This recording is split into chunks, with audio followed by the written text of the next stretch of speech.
Estamos de vuelta aquí en No Hay Derecho, lo habíamos anunciado antes de irnos a la pausa, perdón. Está con nosotros ya aquí en nuestros estudios Eduardo Vega. Como ustedes saben, él ha sido defensor del pueblo, un periodo, estuvo 5 años como defensor, hizo un muy buen papel en la Defensoría del Pueblo en distintos ámbitos. La Defensoría solía manifestarse o expresarse frente a situaciones donde claramente había riesgos o afectaciones directas a los derechos de peruanos y peruanas que en distinta condición a veces veían que la administración pública no reaccionaba como debía.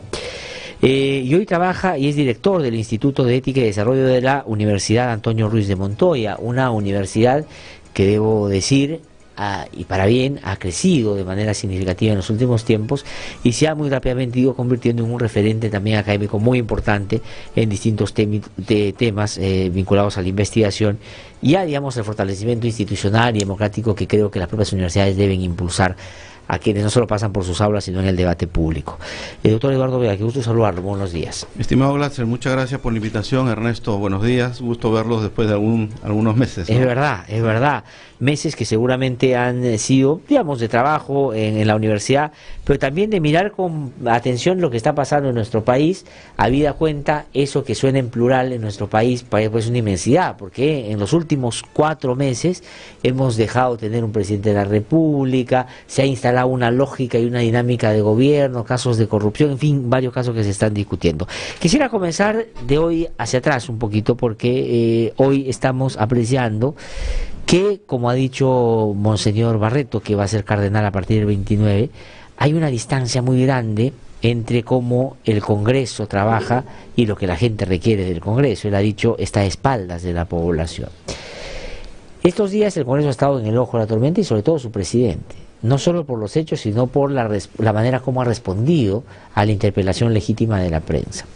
¿Cuál es su opinión sobre esto? Es decir, sobre, por ejemplo, la posición particular del presidente del Congreso con la prensa y todos estos gastos que aparecen como superfluos o que de repente tienen una explicación, pero al negarse el presidente del Congreso o al reaccionar de esa manera, como que deshabilita la posibilidad de si quiere escuchar ya los argumentos. Pero ¿cuál es su opinión? Gracias, Glatzer. Bueno, en primer lugar, yo creo que esto debe llamarnos a una profunda reflexión a todos los peruanos en 3 temas que van al caso que está ocurriendo en este momento en el Congreso. El primero, esta, digamos, situación permanente, yo diría, de confrontación entre peruanos, que es lamentablemente un signo que, si uno revisa los últimos meses, está muy presente en esta confrontación.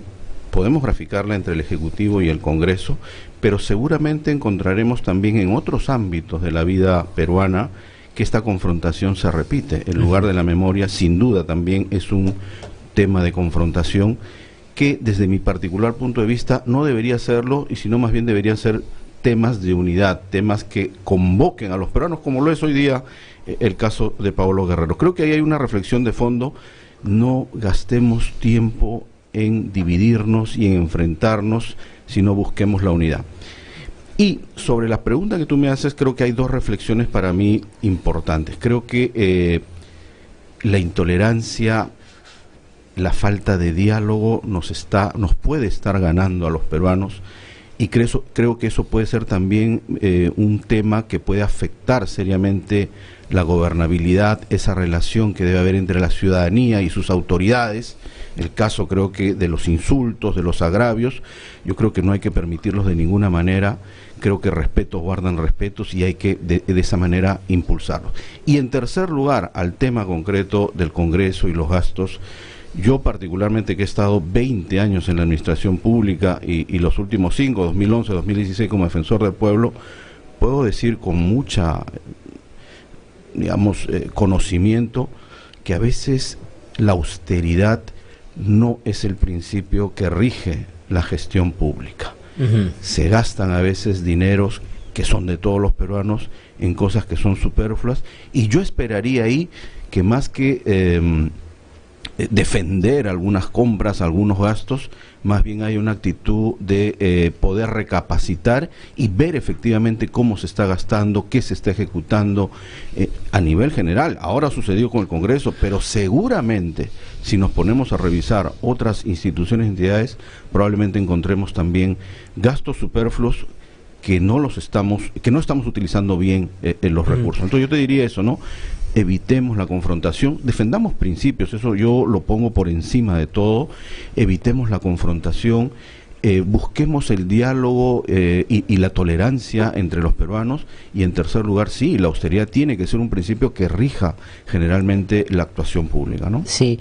Ahora, doctor Eduardo Vega, la particularidad, y es verdad, su reflexión podría efectivamente aplicarse al Estado en general, a las instituciones públicas, pero la particularidad del Congreso, y cito a Monseñor Barreto porque, digamos, acaba de declarar eso, lo que dice es el Congreso está de espaldas a un país que se debate en la pobreza, y se hace una pregunta, y aquí es donde quiero yo pedirle su reflexión, ¿por qué los congresistas tienen ese privilegio de dictaminar, por ejemplo, sus propios sueldos? ¿Qué pasa con el Congreso? Otra institución pública puede efectivamente gastar mal, y ahí hay un problema administrativo que hay que resolver. Pero el Congreso no solo no gasta adecuadamente, sino genera las condiciones para garantizar la impunidad, para que no se les fiscalice, para que, en fin, ellos mismos se sometan bajo la lógica que son un poder del Estado. Un ejemplo de eso es que la Contraloría, por ejemplo, exceptúa a el Congreso de la posibilidad de ahí tener un trabajador de la Contraloría para fiscalizar. Entonces, el Congreso es particular en ese sentido, ¿no es cierto? Mira, sí, yo ahí respaldo las palabras de Monseñor Barreto, nuestro nuevo cardenal, y aprovecho para felicitarlo por esa designación por el Papa, y creo que efectivamente, si uno mira las cifras, las encuestas, se dará cuenta que muy poco esfuerzo se hace por tratar de empatar, de buscar esa empatía que debe haber de un poder del Estado con la ciudadanía. Los gastos sin duda generan esa situación, el estar fuera del ámbito del control, tanto administrativo y económico, como en general, sentirse que no tienen ninguna posibilidad de rendir cuentas, creo que le hace mucho daño a un poder del Estado como el Congreso. Entonces sí creo que es necesario, primero, el Congreso saber que tiene que buscar aquellos elementos y mecanismos que le permitan vincularse más a la ciudadanía, y por otro lado, sentir que no es una institución exenta de controles. Creo que haría bien el presidente de la República, como lo ha sugerido Proética hace unos días, en enviar un proyecto de ley para que efectivamente el jefe de la Oficina de Control del Congreso de la República sea una persona designada directamente por la Contraloría, como se está sugiriendo, y no como este proyecto de ley de fortalecimiento de la Contraloría lo exceptuó en su momento, ¿no? Creo que ahí hay un elemento central que es necesario recuperar y desandar lo que se había hecho en su momento, ¿no? Bueno, yo me había quedado pensando un poco en su intervención, esto de la polarización, de la necesidad de estar unidos, de la conciliación, pero a la vez, claro, uno dice, a mí me gustaría eso, ¿no es cierto?, tener un puente con que nos permitan la unión entre todos los peruanos. Pero ¿cómo puede ser cuando justamente se dan los temas de los cuales estamos conversando? Es decir, Galarreta llama a mermeleros, quiere este proyecto Mulder, hay estas compras, no se quiere lo del Contralor, ¿no? Hay una dificultad también de los puentes para eso, o sea. Muy claro, Ernesto, y tú tienes toda la razón. Yo insistiría en pedir unidad de peruanos, pero efectivamente en base a principios. Yo me quedo escandalizado, y lo he expresado así en mis redes, que no se quiera legislar, por ejemplo, para la supervisión de las cooperativas. Claro. No se quiera legislar, o más bien se haya, en las facultades delegadas se había legislado sobre los arbitrajes. Ajá. Para modificar los arbitrajes, y el Congreso de la República observó esas normas. Entonces, cuando yo digo busquemos los puentes de entendimiento, tampoco creo que eso sea a costa de sacrificar principios. Volvemos a los temas que tú planteas, el tema de los gastos, el tema de los insultos, el tema de acusar a una persona, a un periodista. Creo que sin duda eso no se justifica de ninguna manera. Sí creo, y me reafirmo, y esa es una invocación, la clase política, los líderes de nuestro país, sí tienen que tener claro que hay muchos de los peruanos, los 30 millones de peruanos, que están mirando cómo pelea esa clase política y cómo no logra canales de entendimiento. No digo renunciar a principios. Hace poco el ministro de Educación también se presentaba al Congreso y le hacían cuestionamientos sobre el tema de la equidad de género en la educación, la igualdad de género. Y dijo, ese tema es innegociable. Y así tiene que ser. Hay temas que son la memoria en el país es innegociable. Pero sobre eso tenemos que caminar y avanzar, ¿no? Los insultos no pueden ser una forma de debate político en este caso entre poderes o entre algunos de los poderes o algunos de los políticos y en un sector de la prensa, ¿no? Antes de entrar al tema de la memoria, que es bien importante, pero yo a veces cuando leo sus opiniones en Twitter o en otras redes sociales, yo digo, bueno, el doctor Vega de alguna manera continúa siendo defensor, porque por un lado tiene pues el prestigio y por otro lado escoge los temas. Sé que es difícil cómo responder usted, pero yo siento que el defensor del pueblo actual es como una especie de fantasma, ¿no? O sea, no... ¿A quién? ¿De qué te refieres? El defensor del pueblo actual. ¿Ya eligieron? Yo les pediría que me excusen, no, siguiendo mi línea de argumentación de evitar... Claro, pero lo que Ernesto plantea es como institución la Defensoría. Y yo no tengo la menor duda que estando los antecesores del señor Gutiérrez, yo hubiera reaccionado la Defensoría con preocupación frente a algunas cosas que están pasando. Ese es lo que hace falta, ¿no es cierto? Al punto cuando tú me preguntaste, yo no me di cuenta que era broma, y yo dije, uy, renunció, pero claro. Ernesto, yo sí ahí les pediría, y lo he dicho aquí mismo en este programa y en otros, yo he tomado una postura de evitar pronunciarme sobre las tareas de la Defensoría, del defensor, porque creo que no sería elegante hacerlo de mi parte.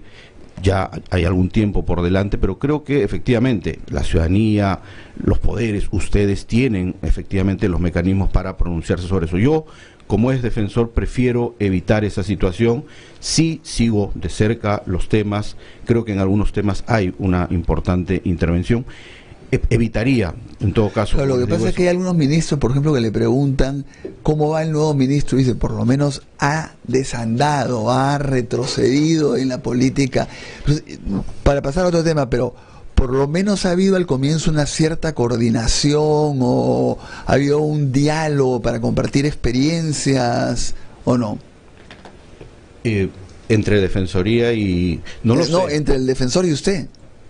No, al inicio hubo una entrega de cargo muy importante y creo que ahí se transfirió los conocimientos, la importancia, y hay un equipo que de alguna manera se ha mantenido en la Defensoría también, ¿no? Sí. Ahora, yo quisiera regresar, doctor Eduardo Vega, a lo que fue o parte de sus afirmaciones iniciales hoy, y el tema de la memoria. De hecho, la memoria no se negocia.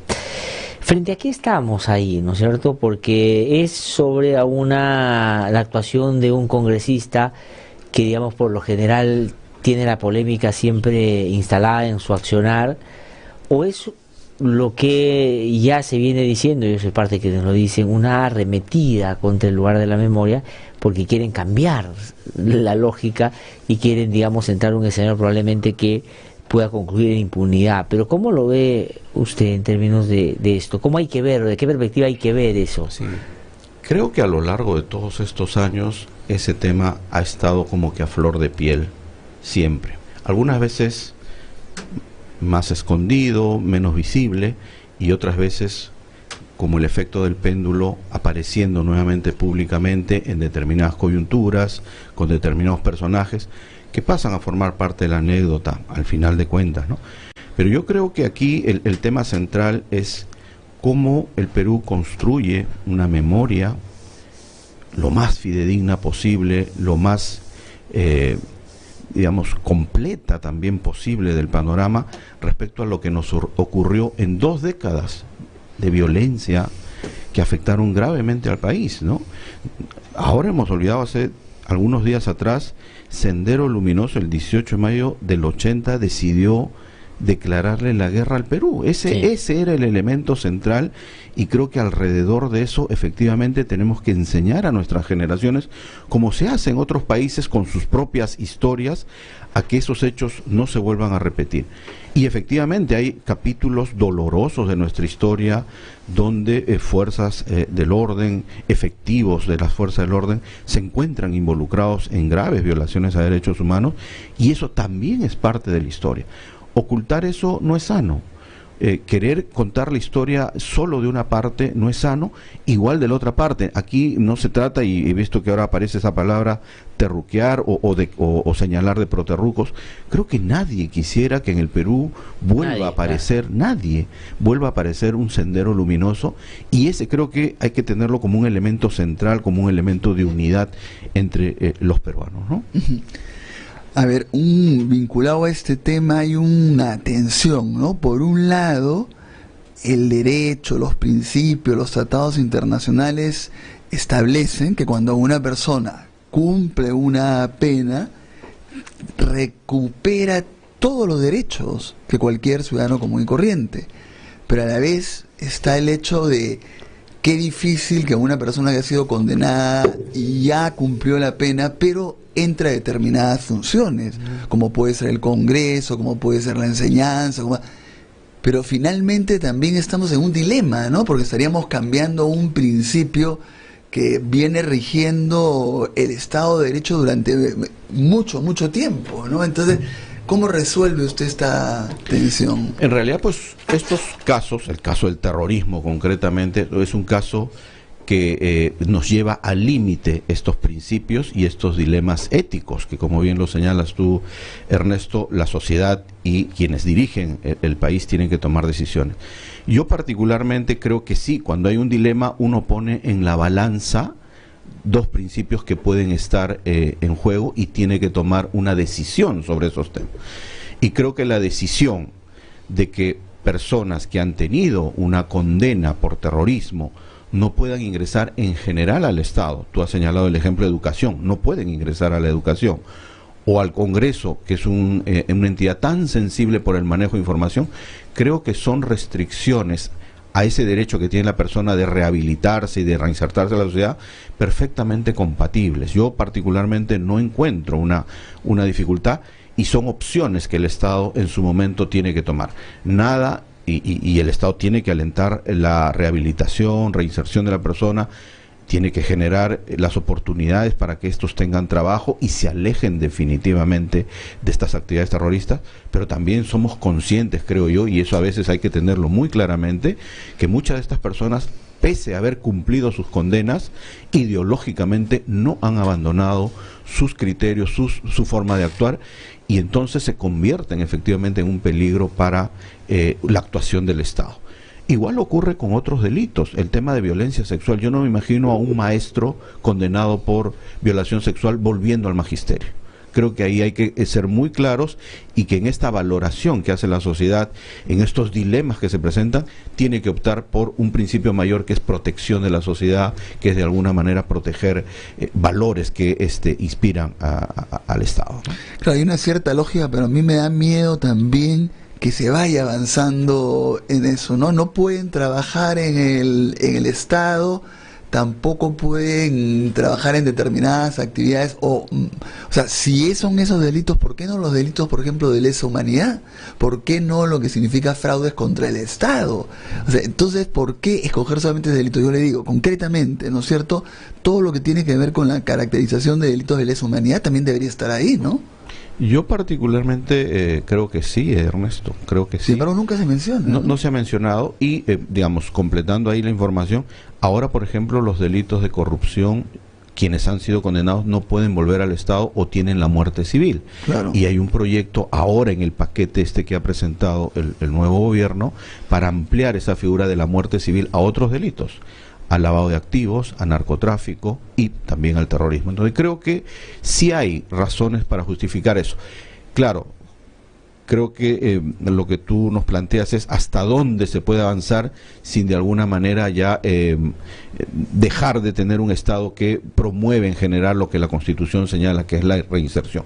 Yo creo que en general la reinserción hay que promoverla como criterio general, pero hay determinados delitos que por su gravedad, por el daño que han causado a la sociedad, sí son pasibles de una restricción de este tipo, ¿no? Claro, ahí también el aspecto objetable es que en el Perú lamentablemente han habido pues mucha gente que fue condenada por terrorismo de manera totalmente justificada y que se recurrió a la figura del indulto, pero era un indulto para inocentes, o era gente que a la vez que digamos, se benefició con un indulto humanitario, era porque no salía el indulto de inocentes. Sin embargo, no han querido, que era, creo que se le llamó la figura del indulto razonado, ¿no? Creo que en un momento... Pero hay excepciones, creo, para las personas que fueron injustamente detenidas, ¿no? Bueno, hubo una ley, recordarán ustedes, que a los que terminaron indultados le otorgaban prácticamente todos los beneficios de una persona absuelta, ¿no? Entonces creo que por ahí se podría aplicar esa situación. En algún momento eso ha sido claro. Ustedes, y al igual que yo, creo que conocemos muy bien esa historia.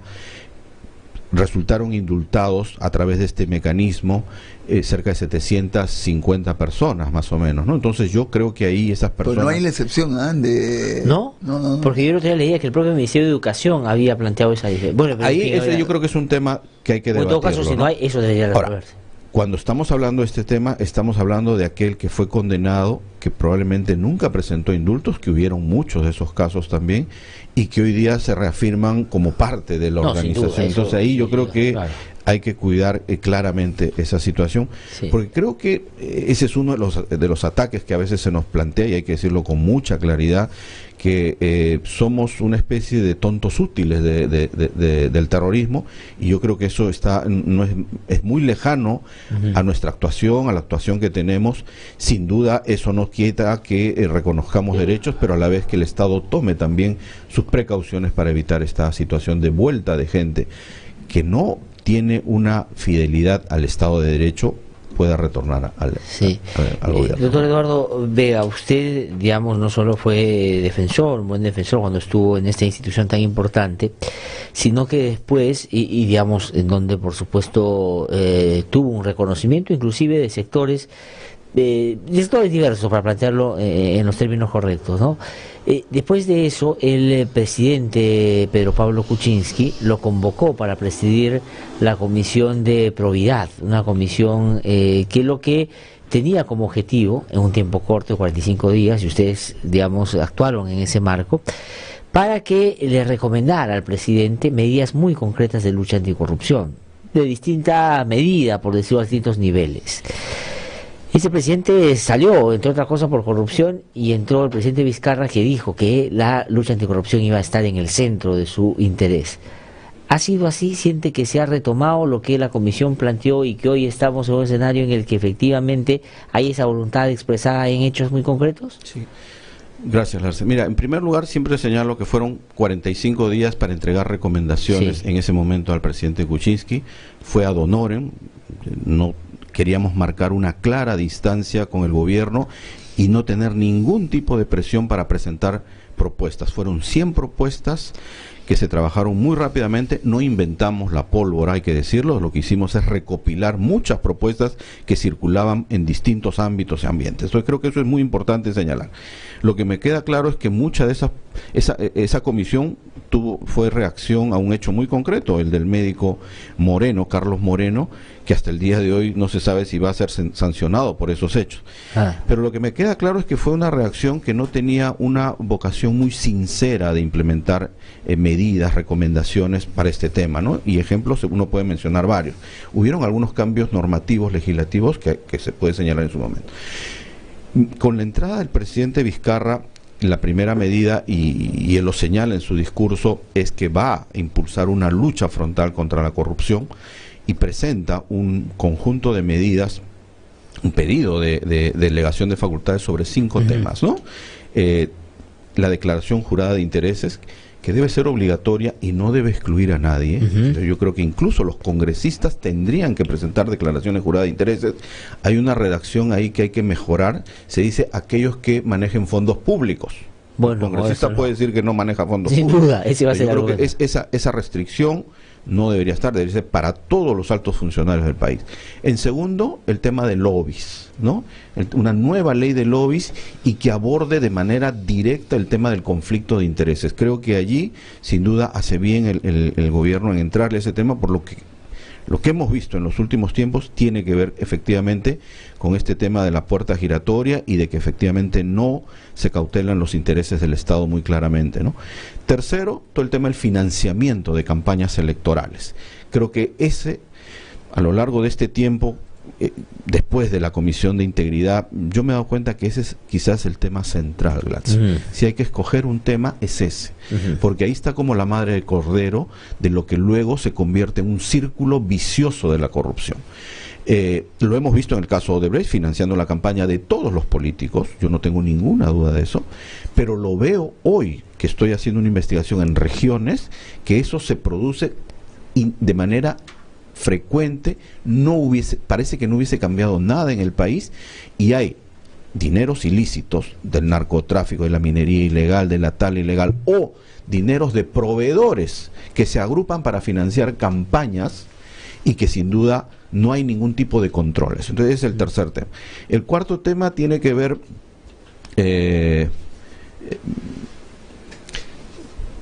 con lo que él ha llamado una norma para lo que es la extinción de dominio, ¿no? Ajá, El tema de la extinción de dominio, claro. ¿no? La pérdida de dominio. Tenemos una norma, pero entiendo que ahí hay que darle mucho más dientes a esa norma para que efectivamente sea más potente. Es una herramienta central en la lucha contra la corrupción y el lavado de activos. Sí, es verdad. Entonces ese es un tema para mí importantísimo que no se puede dejar. Pero creo que hay que agregar algunos temas. No se ha incluido, y ya lo han dicho varios, el tema de fortalecer la autoridad de transparencia. No se ha abordado ese tema. Y yo le agregaría dos temas para mí sumamente importantes. El tema de los arbitrajes. Yo insistiría en mejorar la calidad de los arbitrajes, hacerlos más transparentes. Lo que hemos tenido hasta ahora realmente ha sido un escándalo en tema de arbitrajes. Y en tercer lugar, el tema de las APPs. O sea, regular mejor todo el tema de APP. Si hemos tenido Odebrecht, ha sido básicamente porque este modelo de gestión y de contratación, de inversión, ha sido vulnerado. El modelo no es malo, hay modelos que en otros lugares del mundo funcionan bien, pero en el Perú necesitamos fortalecer ese modelo para que efectivamente funcione de manera adecuada. También con el tema relacionado con el tema de corrupción, de probidad, uno de los temas que se están discutiendo ahora, de los aspectos y que es fundamental, es que se viene la elección del fiscal de la Nación. Y hay un sector que está planteando que debe continuar Pablo Sánchez, y algunos fiscales o otro sector quiere que de alguna manera se continúe con el sistema rotativo y que sea el más antiguo. ¿Usted considera que debe continuar Pablo Sánchez o no? Sí, de todas maneras, Ernesto, yo he tenido oportunidad de conversar con él, de conversar con instituciones que siguen también de cerca el tema de la lucha anticorrupción, y sin duda yo creo que los objetivos que hay que poner por delante en la justicia, al sistema de justicia peruano, es cómo va a abordar el tema del caso Lavajato en los próximos meses y años. Y eso parte de una buena organización, en primer lugar, tanto de la Fiscalía, del Ministerio Público, como del Poder Judicial. Si se debilitan estas instituciones, yo creo que se pone en riesgo efectivamente los resultados que podamos tener como justicia, la justicia peruana, en relación con sancionar estos casos graves de corrupción. Yo creo que harían bien los fiscales supremos, y ahí mi invocación, aprovechando mi presencia aquí, a que puedan evaluar, porque depende de ellos finalmente, puedan evaluar que Pablo Sánchez pueda continuar al frente del Ministerio Público por este periodo de 2 años, y efectivamente también exigirle resultados, ¿no?, en este trabajo, en esta tarea a lo largo de estos Claro, 2 porque años. algunos dicen, efectivamente es absolutamente honesto, tiene un buen profesionalismo, porque además ha estado durante décadas en la carrera, pero le falta capacidad de liderazgo, ¿no? Tiene que ser más Más proactivo, más con mayor carácter. Entonces, esa es una de las críticas que puede tener. En términos generales, ¿no le parece que falta efectivamente liderazgo? Por ejemplo, si uno compara con el rol que ha tenido el juez Moro, o incluso ahora con la corrupción en torno al Partido Popular de España, ¿no? Que ha hecho además que haya más de 100 condenados en más o menos el mismo periodo que el Perú en 4 años, y sin embargo acá no tenemos ningún condenado. Todavía ninguno. ¿No es cierto? Y solo tenemos 3 colaboradores eficaces, Ernesto. O sea, si uno mira hacia adelante, el riesgo de impunidad frente a la corrupción es muy alto. Es muy alto. 3 colaboradores eficaces, o delatores premiados, como lo llamarían en Brasil tenían 77 colaboradores eficaces, claro, ¿no? De alto vuelo, directores de empresas. Y en el año 2000 hubo más de 100. Acá, claro, sí. ¿No? Entonces, a lo que voy es que en general necesitamos una justicia mucho más fortalecida, que lidere efectivamente esta lucha. Yo se lo he planteado tanto al presidente Duberry Rodríguez como a Pablo Sánchez. Creo que tiene que haber efectivamente un estilo quizás con mucho mayor liderazgo público, pues yo creo que están haciendo una labor al interior que creo conocer un poco, que está tratando de fortalecer algunos esfuerzos. Pero hay sin duda sectores que no quieren que esto se avance, que no quieren que avance la lucha contra la corrupción, y ahí tenemos que dar por lo menos señales muy claras de continuidad. Y eso se garantiza, creo, garantizándole a estos cargos que puedan llevar adelante esta lucha. Sí, tenemos que ir terminando, doctor Eduardo Vega, agradeciéndolo por supuesto, pero tengo 2 preguntitas, pero para que la responda muy brevemente. Solamente aquí nos preguntan en las redes si su afirmación inicial o sus comentarios iniciales sobre la respuesta de el congresista Galarreta, presidente del Congreso, contra un periodista y contra los medios, llamándolos mermeleros, todo, es desde su perspectiva un problema de libertad de expresión, o sea, si esa es una amenaza, y qué consecuencia debería ya esa amenaza tener con el proyecto que él ha anunciado para hacer su amenaza, si se debe dejar de lado o no. Esa es una pregunta que nos hacen. Y lo otro es que si considera que con esas actitudes el fujimorismo debería quedarse en la mesa directiva del Congreso, o debería pensarse una fórmula distinta. Mira, sobre lo primero, yo creo que quienes trabajamos, o quienes hemos estado en la administración pública y los que están ahora, tenemos que ser efectivamente muy abiertos y saber que nuestra función está expuesta a toda la crítica de la prensa. De ahí que yo siempre lo digo, tenemos que evitar insultar, amedrentar a la prensa. Creo que ese es un valor central en un Estado de Derecho. Por más que nos sea muy incómodo, creo que hay que evitar siempre ese tipo de insultos o de iniciativas que puedan significar algún recorte de la prensa. Yo vengo del interior del país. En el interior del país la cosa es totalmente distinta. En algún momento podemos conversar de eso, pero efectivamente yo creo que frente a esta situación me inclinaría a pensar que efectivamente corresponde un pedido de disculpas y un retiro de este proyecto para avanzar y para no sembrar ninguna duda sobre la libertad de prensa. Sobre el otro, del Congreso, yo creo que siempre es sano también el intercambio de quienes dirigen la mesa directiva. No porque tienes una mayoría necesariamente te corresponde eso. Creo que el Congreso debe actuar con mucha madurez. Sé que se están impulsando otras candidaturas. Ojalá que eso prospere y que sea un acuerdo, y que incluso en este caso el partido mayoritario, el grupo mayoritario, también pueda aceptar como una posibilidad que el Congreso a partir de julio sea dirigido por un sector que no le corresponde a la mayoría, ¿no? Doctor Eduardo Vega, muchísimas gracias por haber venido a conversar con nosotros. Siempre interesante. Tenemos que irnos a una pausa y vamos para que Wilder Orbegoso y Fernando Moreno nos traigan la información de esta hora. Regresamos a un instante.